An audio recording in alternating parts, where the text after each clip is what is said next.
ఏ బాటైనా పర్వాలేదంట, సమయంతో సాగటమే మన సింపుల్ సిద్ధాంతం.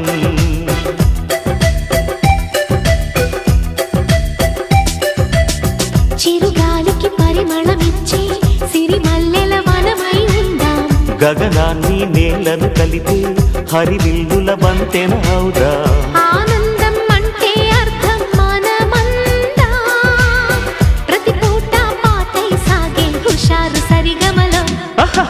ఎన్నో ఎన్నో రాగాలుండే సంగీతం కాదా, చల్లకి నవ్వుల కేరింత.